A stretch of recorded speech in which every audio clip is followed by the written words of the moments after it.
Welcome back to Simple Truth.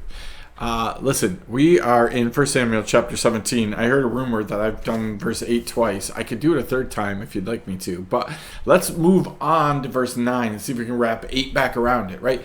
We got this colossal battle with David and Goliath, right? And the truth of the matter is that Goliath is shouting all these insults, all these things down on not just David, not just the army of Saul, but God in general, right? And then again, Saul had the opportunity to fight, chose not to fight. Every man in that army had the opportunity to fight, chose not to fight.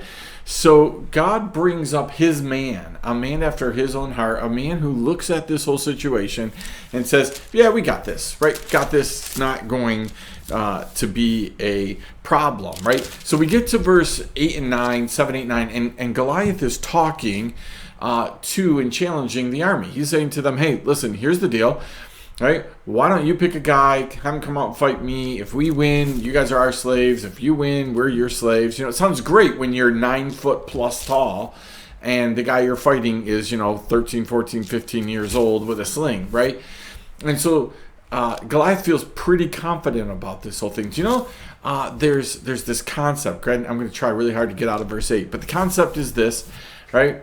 That the enemy is constantly looking at me and going, that's just Andy Fred. I got him. I can win this every single time, right? I know his weaknesses. I know where he's going to fall. I know how to get other people to come in on the whole thing. I can put this together. I can keep Andy Fred in prison his entire life, right? And that's a true statement.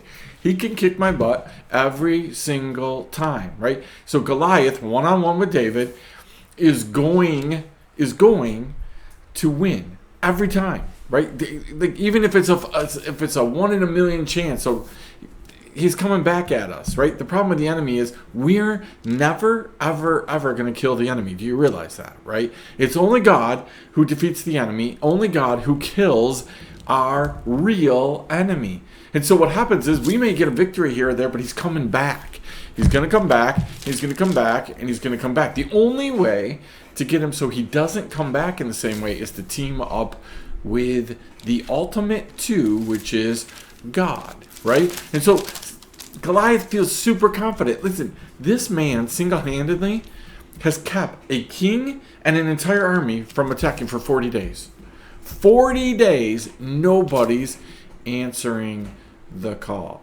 The enemy feels pretty good about this whole thing. Here's the problem. Unbeknownst to him, God motivates David's dad to say, hey, David, why don't you go check on your brothers? Why don't you go bring them some food? You see that? Like, again, sounds like a normal thing because it was. People brought food to the armies all the time, right? They were delivering things. But in this specific instant, we already know David is anointed. David is God's chosen. David is God's leader. God gave Saul an opportunity to be lifted up. He gave him an opportunity to make things right? To repent, to get things going, to fight for the Lord. And Saul decided not to do it. So what happens? God sends in David, right? God sends in David not just to deliver food, but to bring the victory. The problem is all of the stuff that goes on between now and then, right? So look at verse 9, and it says this, right? Hopefully it says this. If he is able to fight with me, kill me, then we will be your servants. But if I prevail against him, kill him, then we will be your servants, and you serve us. And the Philistines said, I defy the ranks of Israel this day. Give me a man that we may fight together. When Saul, all Israel, heard these words of the Philistine, they were dismayed, greatly afraid. Do you know what happens when you and I hear the words of the enemy and we don't have God as our, right, as our partner, as our two? We get dismayed and greatly distressed, and we fear. Like, that's just what we do. That's what I do. The second I forget that God has this, I go to fear.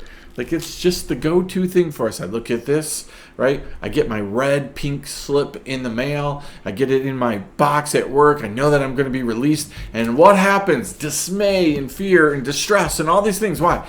Well, because the same God who gave me the job, supposedly, isn't going to be able to do it again, and he's not in control. Somehow he lost control, and my boss hands me a pink slip, and God's up in heaven biting his fingernails going, oh, I never saw this coming. Didn't know that this was going to happen. What a big surprise, right?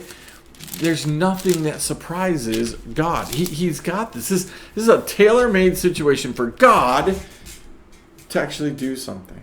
Right? We look at situations. Now, again, I'm being self-convicting here, right? After the morning I just had and spent some time talking over some stuff that is coming up, right? And you're like, it is so easy to look at things and get fearful. Fearful that I'm going to lose things. Fearful that that something bad's going to happen. Fearful that the enemy's going to attack. Fearful that...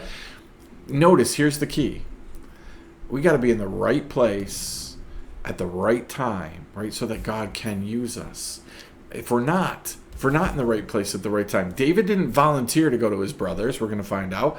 His dad sent him, right? So again, sometimes God sends this little voice in somebody that we like and says, hey, maybe you should do this. Maybe, and we end up moving, right? Can remember that whole entire thing happening when people you're sitting in meetings and people are saying, hey, like maybe we should try to do something this way. Like, let's look at this differently. For all these years, we've been planning this Bible school or this program, or hey, what if we did youth ministry differently? And you look around at a table full of people and they're all like big eyes. Like, who would ever think about doing it that way? The simple truth is sometimes God directs us to be somewhere because he's about ready to do something big. Hey, I'm going to leave it there because now it's getting convicting and I need a minute. But I'll be back in just a minute for another simple truth.